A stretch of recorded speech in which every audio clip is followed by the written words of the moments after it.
I want to say thank you to everybody who decided to watch this video. And I want to send a special shout out to my patrons and Twitch subscribers. You guys help me make this channel better. And I want to say, enjoy the show.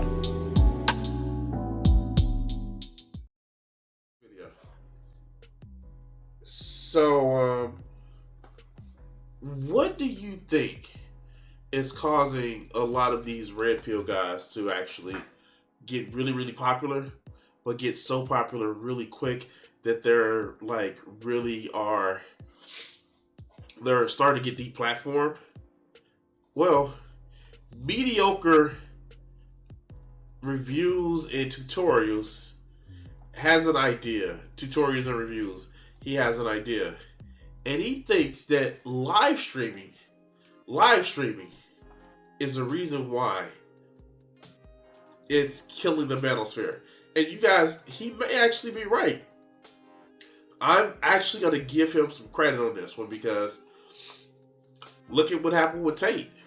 He got too quick, too fast, and his live streaming, especially that live stream with Hassan, literally gave him too much of an audience, and look what happened. But let's hear what this man has to say. Guys, buckle up. This is going to be a very interesting conversation, but I think that's one that's particularly appropriate considering the times that we are in right now. The past 3-ish years have been extremely interesting in a strange place on YouTube. Pre-COVID, I want to say I had somewhere between 10 to 15,000 subscribers, and now I'm sitting at a little over 500,000 subscribers, which is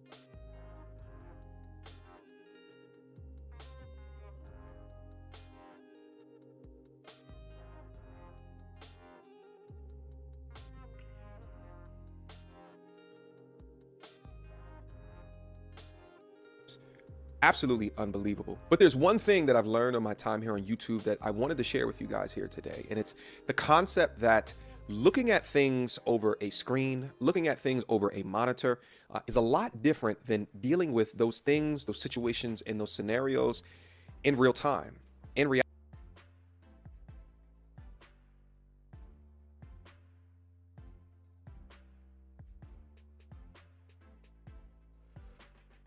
reality. In real life. For example, and I'm going to use a very crude example right now, the porno industry, love it or hate it, the fact remains is that it's some of the most viewed content, it's some of the most visited sites that exist on this planet, okay? Within that being said, what you're fundamentally doing is you're watching a dude plow a young woman. Now,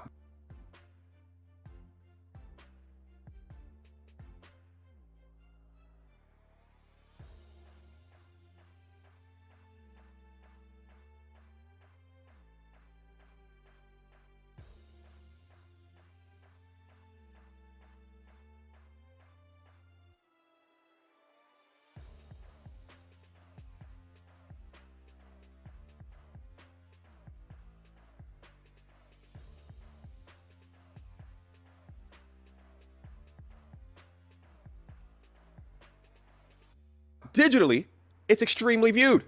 But would you actually want to be in a room watching a dude do that to another woman as you sit over in the corner and watch it?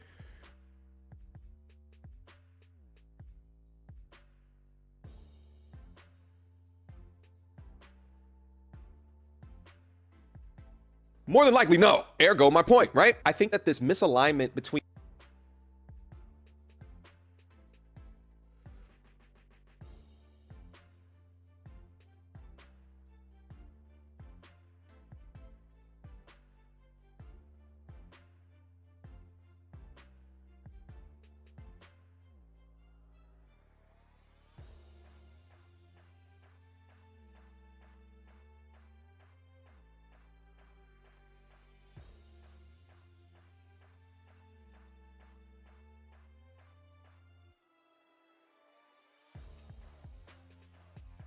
what is conveyed to you digitally in the privacy of your own home versus how you should think, feel, and act towards situations in reality has caused for issues within the space. Now, I mentioned this before. I consider men's content on the internet to be what is referred to. Oh my God, I've been muted for this whole time. So basically, what I was trying to say is that, like, this motherfucker is just kick shaming. Why is you yucking somebody's yum? Like, why wouldn't you? Like, some people are okay with being voyeurs. Like, that's a thing that happens. Going to a swingers party is a thing that people do. Being part of, oh my god. Alright, let's go. Back in my MBA class, I don't mean to get technical, but a blue ocean. A blue ocean market is one of which has relatively little to no competition, has a well-defined niche, has a well-defined customer base, and a relatively low barrier to entry. And because mainstream media has completely ignored men's content, more than likely because men just don't spend as much money as women, in conjunction. Bullshit. Wait, bullshit. Wait, what are you talking about? I literally have a PlayStation 5. I bought 2 PlayStation 4s. I have TVs, dual monitors, fucking computer. No, men spend as much money as women do. That is a thing that happens. Why are you so down on men? Why do these red pill channels just shit on men and make them think that they're just the worst thing in the world? Alright, let's go. The current woke narrative that has such a stranglehold on our modern day society today, which can deem male-focused content as being problematic because it doesn't put on a pedestal the way that a man might think, and instead tries to weaponize his mindset into being toxic or chauvinist or... Wait, that's not what happens. That's not what happens. Look, there are a lot of men on YouTube, BreadTube, that have men-focused channels. That doesn't mean, no, what you mean you don't fuck is that, oh yeah, I am, they talk bad about men, and the things that I consider masculinity is a real thing. When no, you have your own measure of masculinity, and just because I say some shit that may hurt people's feelings, you're just down and all man. No, you don't represent me. Your shit, your bullshit don't represent me. Just like what I do probably don't represent you. But let's continue. Misogynistic. This, in conjunction with the decentralized nature of the internet and with the proliferation of video content platforms such as YouTube, has increased the widespread nature of all of the information within this blue ocean. Now, within this blue ocean has been several eras of manosphere content. Now, it started roughly 10 to 15 years or so ago with MRAs, men's rights activists. And look what happened to them. They're still around. They look like losers now, and they're still around. But let's go. And then transitioned sort of at the same time to PUAs, pickup artists, and then transitioned to this sort of dating coach community. And then a little bit after that, and kind of at the same time as well, it transitioned to where I started at, which is much more of this social commentary, dating commentary, relationship, marriage commentary. In other words, I can't get a woman, so I'm going to be mad about it. Like, what the fuck? Like, my man, like, we can agree on marriage being stupid. I think it's stupid for a specific reason. I think limiting yourself to one person and forcing that person to only pay attention to you and only give you the attention and only feel your needs is fucking stupid, regardless of it's sexual or not. I think it's fucking stupid. But you, on the other hand, think that marriage is bad because a woman just wants to take my money. No, that's not how this shit works. That's not how any of this shit works. But let's continue. Commentary creating a burning platform using viral videos in order to paint a picture or to tell a story regarding issues impacting or affecting men. All right. Now, what's interesting within that is that I was actually the first content creator that consistently brought women right next to me onto the channel and would have discussions regarding all of the content that was deemed manosphere. And trust me when I say I received a ton of hate for it. Like, yeah, you dumb fuck. So you brought all women to a channel where lonely men watch and get to talk bad to these women. Of course your channel's gonna roll. You fucking hate baiting. You are literally hate baiting. Like, oh my god. Okay. Story time. So, as some of you know, I actually do reviews of red pill guys, shocking, and how they react with media and shit like that. Do you know I sometimes do videos on people knowing that their fans are gonna cut for me because I want to get hate clicks. I want to get hate clicks. It is something that I do to make you motherfuckers feel bad. And of course I want to change some of you guys' mind, but I do it for that. I'm out and out admitting this shit. Sometimes I make videos, not just for my subscribers, not just for the people who subscribe to my Twitch or Patreon. By the way, subscribe to my Twitch or Patreon. But for you motherfuckers that will get butthurt, I do that. And it's fun. But let's continue. Like, a lot of goddamn hate for it, but it was what it was. I thought it was an interesting style of content that I thought it was important to bring in the other side of the equation of what all of this content was saying in order to battle test or to pressure test the concepts that was being taught. Each era of this manosphere content wouldn't have existed without the previous era. So what's the era after my era? Well, it was... I wonder how much he had to pay for them. I'm sorry. I'm just sorry. I wonder how much he had to pay for them. If you bring in so many people in your videos that you're, doing all this shit for, how much did you have to pay that? Like, I mean, like, do you do Fiverr or just like hire somebody? Like, okay, let's go. Let's go. It was live streaming. R.I.P. to Kevin Samuels. But what he did was genius. He leveraged the idea of taking these men's talking points in conjunction with the idea to bring women into the space to confront their unrealistic standards and expectations regarding men, and he married those things together, and he did it live. It truly shook up everything. It was truly a sight to behold and to witness, and it forever changed the... And it also brought too much attention that was calling for people to get banned. Yeah, that's what happened. That's what happened. And when Kevin Samuels died, because, even though he was skinny and he was rich because of the money, he died of a fucking heart attack inside his vagina. Okay, let's go.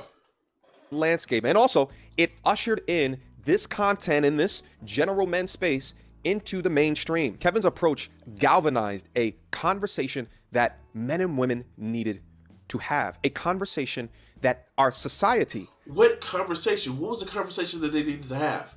Please tell me. What was the conversation that men and women needed to have? Can you tell me? Can you tell me? Needed to have. And it put into question a lot of these mainstream woke ideas that have permeated throughout our society for decades. All within the ideals of trying to heal the wound. What ideas did it put out there? What ideas did it destroy? I'm so confused. Please, the source, just trust me, bro. Like, what ideas did he put out there in conversations that we need to have? What? Fat shaming people? We've been having that conversation for years. What then? Women have too much choice? We've been having that conversation for years. And no, women don't have too much choice.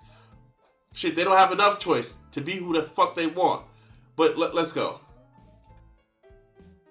Created by a society that had not looked within itself and critiqued itself because it would hurt somebody's feelings. And although you may disagree with Kevin, the things that he would say out of his mouth, you'd be hard pressed to disagree and say that they were completely and utterly untrue. But the one... So just because you don't out and out totally 100% reject somebody's what they're saying, then they must be some kind of right? No, that's not how it works. If you and I are having an issue and we're talking about a problem, we can agree on a problem, but the most important thing that we agree with that we should address are the solutions. That's what we should address, the solutions. We can say, yes, men are lonely. Yes, men are having problems with harming themselves. But what are the solutions? Get the bitches back into the kitchen? That sounds fucking stupid. But, of course, people like this don't understand because they don't want choice for women. They want a woman to actually not have a fucking choice. Because that means that she gets to choose from whatever's lying the fuck around. Even losers.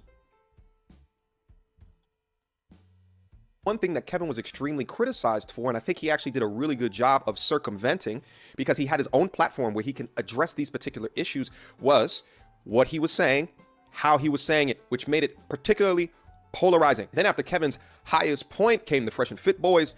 A little bit later after that began the rise of Andrew Tate. and then eventually Sneeko. And with them came even more live streams, came even more polarization. All right, like there is videos out there of Fresh and Fit being totally motherfucking awkward with women. Like even Alba and Preach talked about how they're just so fucking awkward, and the fact that they have money and that's the reason why they get so many women around them is fucking unbelievably crazy. But let's go. Came even more eyes on the sector and more community guideline strikes. But throughout all eras of the content that I'm speaking about, in the history that I speak about them with, one thing that's remained consistent as the content has evolved and has iterated on itself over time, and that is the terms red pill and manosphere. I actually had a conversation with Kevin a few months before he passed, and I asked him flat out, I said, hey, brother, listen, do you consider yourself a manosphere or a red pill channel? And he immediately said no. He explained that because he had no control over those two words and the branding and the image of it as... But he felt into the spirit of it. Like, no pun intended. Like, he felt into the spirit of it. Oh my God, of course he would say no. Hey! Are you a dangerous drug dealer? No, I just give people dreams. Like, the fuck? Of course, the person who is pushing negative, toxic shit are... Hey, do cigarettes actually hurt and kill people? Why would you say that? Cigarettes aren't... Like, no, that's just the nature of this bullshit. But let's continue. It is... taken different ways by different content creators all over in the space. He said he wants nothing to do with them. Now, mind you, in my mind, as I'm listening to Kevin speak, I'm like thinking good, because I was thinking the exact damn thing. Because So in other words, shit, I gotta distance myself from these motherfuckers. They not part of my group. Do you have no association with me? Like, yeah, no, that... All right, let's go. Fact remains is that all of the bucketing or the overlapping or the generalizations made regarding red pill or regarding manosphere has created a convoluted definition. I mean, you got some people that will say red pill just has to do with the movie The Matrix. You got others that liken it to, you know, a political term. And then you got others that'll say that it has to do with dating and female nature. You got others that'll just say it's just about understanding the truth. And then within that, you're going to get those that's going to say it's chauvinistic, it's incel material. But then also you get tech giants and then government entities that correlate it to right-wing, white supremacy, extremist groups that are conspiracy theorists. But yes, because they're part of your dumbass movement. Wow, I can't. Do you not think it's a terrorist attack when somebody, you know, rents a van and drives into people because they're mad because they can't get a woman to touch their pee-pee? Or shoot up a yoga studio because they're mad because they're attracted to a woman? You don't think that's a terrorist attack, dog? You literally, people that have manifestos that say, like, because I didn't get my pee-pee touched, I'm mad. So I'm going to show them, I'm going to show the world how bad they treated me. That's a terrorist attack, dude. Against civilians at that. But let's go. With these negative brand associations, which have clearly reached as high as the Senate right now, the banning of Andrew Tate as well as Sneeko is an attempt to draw a clear line in the sand of what is to be tolerated and what is to be not. I think. Yes, saying that you should beat women should not be tolerated. That's not a thing. When they ever look, when these motherfuckers bring up that these people were banned, they never talk about what they were banned about. If you actually heard somebody say, yeah, Andrew Tate became banned because he was advocating for putting a woman in his place, a woman in her place, excuse me, banning him for videos that surfaced and saying that, yeah, he was an abuser. How could you identify with that? Like, this is what I don't get. I don't identify with an abuser. I don't. We literally have a video on this channel, where Andrew Tate said if he had the powers of Spider-Man, then he would be like, come here, bitch, give me that sex. Like, he literally made that video.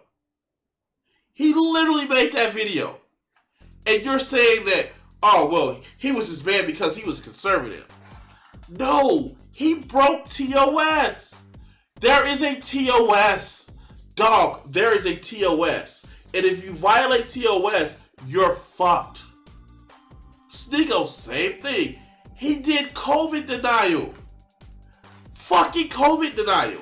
I made a video talking about how bad COVID denial was, and I got a fucking strike on my channel.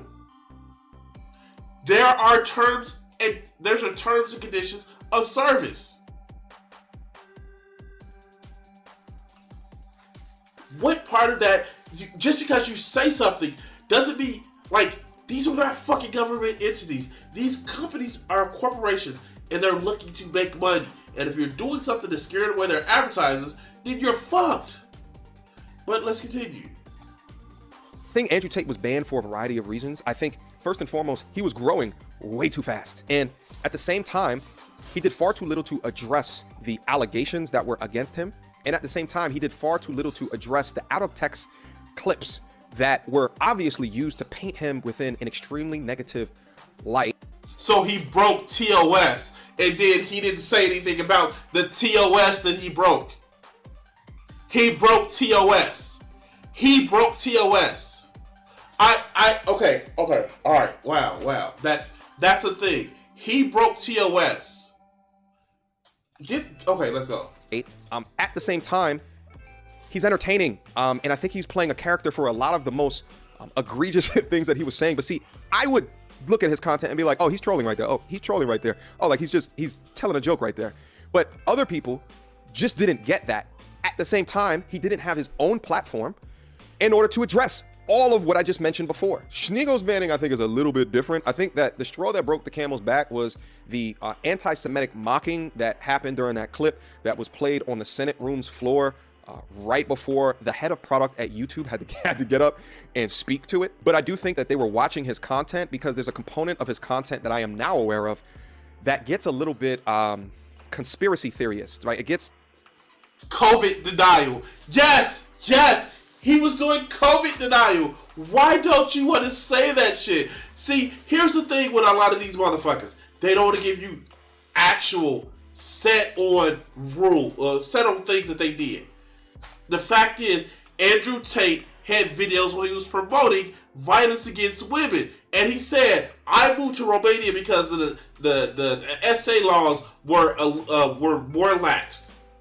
He literally says that. We have that shit on video. All right, let's go. It's a little bit Alex Jonesy, anti-government, which, by the way, if you are anti-government, that's one of the quickest ways to get your channel. No. There are anti-government people all the time. There are literally anti-government people all the time. He was doing COVID denial. It wasn't just anti-government. It was COVID denial. Alex Jones, he literally was defaming people. Don't just minimize the shit that they do. Say it. Because you know if you say the shit, you know if you actually say, well, this is exactly what he said, this shit sounds horrible. But let's continue. Up for banning, because anti-government can quickly be folded into the bucket of conspiracy theorists, and conspiracy theory is clearly outlined within the YouTube policies regarding community guideline strikes. So in short, live streaming has killed the manosphere.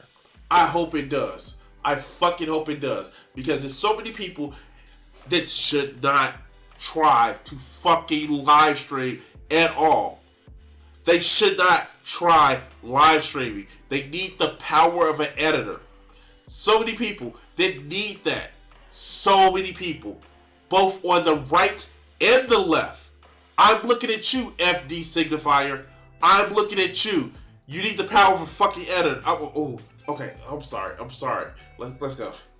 In the moment, off the cuff, statements that can easily be taken out of context were sensationalized, and then were deemed as radical. I think what the recent bannings have proven is that there is a cost to growing too fast while holding on to your particularly polarizing ideologies. And as content creators and live streamers that are looking at their analytics, you can receive this false positive from the viewers that are watching your content of what they want to see more like, and it causes you to constantly risk it in order to achieve the analytics biscuit. But what I think content creators is...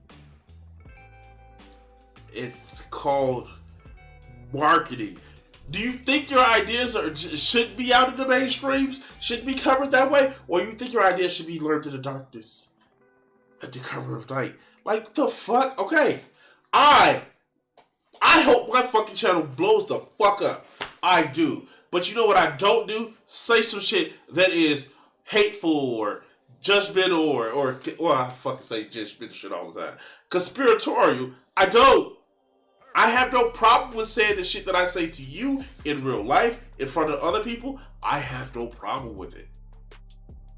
But you think, because a lot of these guys are just fucking blowhards and they need the power of an editor in order to say, well, we should have said that. It's like that fucking Kanye videos, like where they really found out some of the shit that he says. Yeah, live streaming is detrimental to fucking idiots. But let's continue.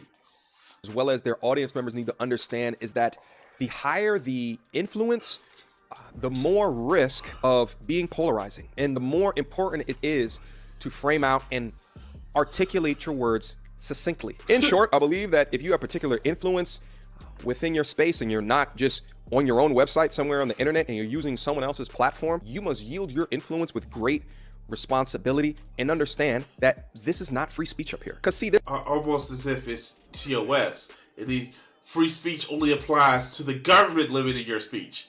It's almost okay. Let's go. There's a free speech, and then there is a tolerable speech, and that tolerable speech is different from platform to platform to platform. With, from my eyes, it seems TikTok has the most intolerable speech. But depending upon the platform of that tolerable speech, your speech will be supplanted by the ruling ideology of that company. And if your speech is not valued by that ruling ideology, or if you don't toe the line enough, then you won't last. So I mean, like, almost as he gonna start breaking out to a specific question. Like, the fuck out of here. You have terms of service. We literally have terms of service. You can always click that YouTube terms of service and see what you can and can't put up. Why is that such a fucking problem for you? Okay. And for the people, okay, let's go. In short, you gotta learn how to play the fucking game. This is tactical, and your rhetoric can potentially give up location. And now it's raining napalm. Anyone with that branding association, as we talked about before, is now guilty by association. But trust and believe, what I'm describing to you guys right now is just police your own community. Then police your own community. Stop having the people say the stupid shit that they say. Police your own community. Fuck, I'm a leftist and I'm trying to police my own community. But you don't want to because you believe in this shit. But let's go. It's not on YouTube. It's literally every professional, every business setting or entity that exists in this world. There's none that just simply tolerates anything and everything that you want to come out of your mouth. There's decorum, there's normalcy, there's customs that you must adhere to in order to survive. All right, yeah, this is bullshit. I mean, like, don't get me wrong. I do agree that, like, corporations don't just let you say what the fuck you want to say. That is fucking true. So maybe you should actually look into why they're asking you to say that certain shit or do that certain shit. I don't know. Maybe it's just me, but yeah. Anyway, like, share, subscribe. Help me hit that 800 subscriber count. And we'll cut the segment here.